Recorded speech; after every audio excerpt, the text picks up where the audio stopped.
Ladies and gentlemen, boys and girls, David M. coming at you here with the first installment of what I'm calling VRmageddon. I have 5 channels who I follow very closely, who I enjoy, that all just happen to have VR requests running at the same time. So I'm going to give each channel their due, try to film a bunch of them all in a row here and show each one. So you're going to see 5 videos from me released pretty quickly.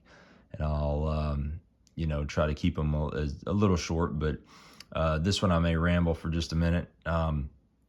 If not, it would be a 30-second video. But this first one I'm going to do, episode 1, is for my buddy Tony Black. And I'll post a link to his channel. I'm sure everybody that watches this already knows Tony, follows Tony, but if not, you have to. You just have to. He's a legend. He's celebrating 5 years on YouTube.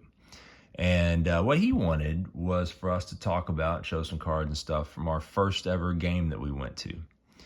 That's a little tough for me because I don't remember the first. So, I've talked about before, like the Chattanooga Lookouts, our local AA team. I mean, in the 80s, that was very cheap family entertainment, and we went a lot.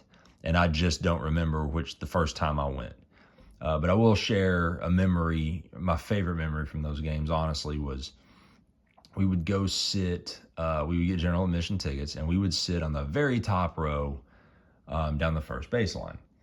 And right outside the stadium on the first baseline is where the parking lot was. And it was this big gravel parking lot, right? But we would go sit on the very top row. And what was cool was, like, anytime someone would hit a foul ball, we would just stare out because it was open back there, so you could see the whole parking lot. And we look at the parking lot, we could see where the ball bounced and where it landed. And we would just tear ass out of there running and go grab foul balls. Unsupervised, whatever. It was a different time, right? It was the 80s, and you could do stuff like that relatively safely. We'd run out there in the parking lot, grab them, and of course take those balls and play with them in our own games at the house and all that kind of stuff. So that was always a fun memory to do that. Really enjoyed that. And of course, I remember when Michael Jordan came there as a baseball player with the Birmingham Barons. I remember that very vividly. That place, you couldn't get near it. It was so crowded. But so I'm not going to count any Lookouts games. I also went to a whole bunch of UTC, my alma mater, the college here, or the university here. Went to, a bunch of their basketball games growing up, a bunch of their football games growing up. And I don't remember, like, the first one because I went as a little kid too. But I will say this. I remember when the Fab Five came from Michigan to play basketball. Now, it was the Fab Four when they came because it was Chris Webber had left the year before.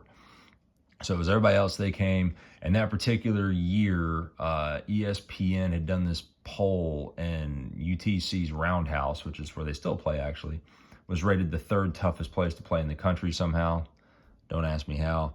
But, like, Dickie V was there, ESPN was there. It was really cool. We got trounced. But anyway, so I'm not going to count those or any, like, UTK, the Vols football games. I went to quite a lot of those as a kid, but I just don't remember my first one. So what I'll talk about is my first, like, professional game that I went to. Wasn't a Cubs game. I do remember the first time I saw the Cubs play. I've seen them play live a bunch, all in Atlanta. Because where I live is about an hour and 45 minutes, 2 hours, just depends with traffic and who's driving, north of Atlanta. So we did used to go down there quite a bit. And I saw the Cubs play live for the first time. I actually got to see them back-to-back days. It was 1992 was the first time I saw them play live. I'd have been 12 then. So that was cool. I believe it was Charlie Leibrandt pitching for the Braves, and I think Glavine the day before. I'll be honest, I don't remember who was pitching for the Cubs. But anyway, I got to see Rhino and the Hawk, those guys. So that was cool. But now, you want to talk about stuff, I definitely remember going to Hawks games. And so, like, I'll just show this one here. This is not my first game, but this is versus the Bulls. Ironically, was in 94. Jordan was off doing the baseball thing, right?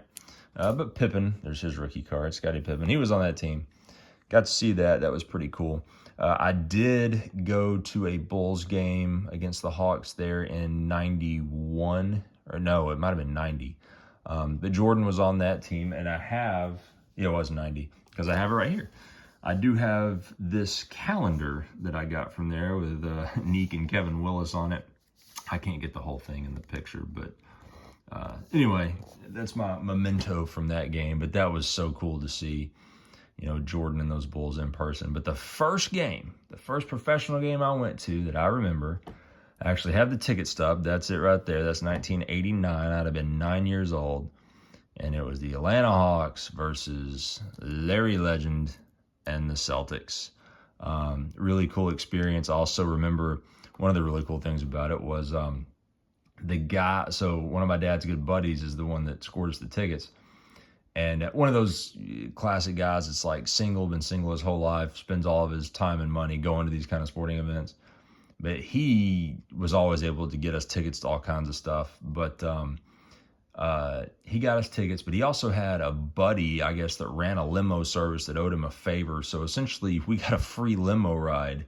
We went down in style. We went in a limo all the way from Chattanooga to Atlanta and back. And, we didn't, my family, we weren't poor, but we also very lower middle class sort of thing. So, we were dressed in our best ripped jeans and T-shirts and all that stuff, but riding down in a limo. And anyway, it was kind of neat, but fun to see the game, fun to go to the Omni. I was fortunate enough to go to the Omni quite a few more times down there in Atlanta, and it was always a great time. So anyway, that's it. That's my early games that I remember. And with that, everybody please go check out Tony, show him some support, and I'll be coming at you soon with VRmageddon Video 2.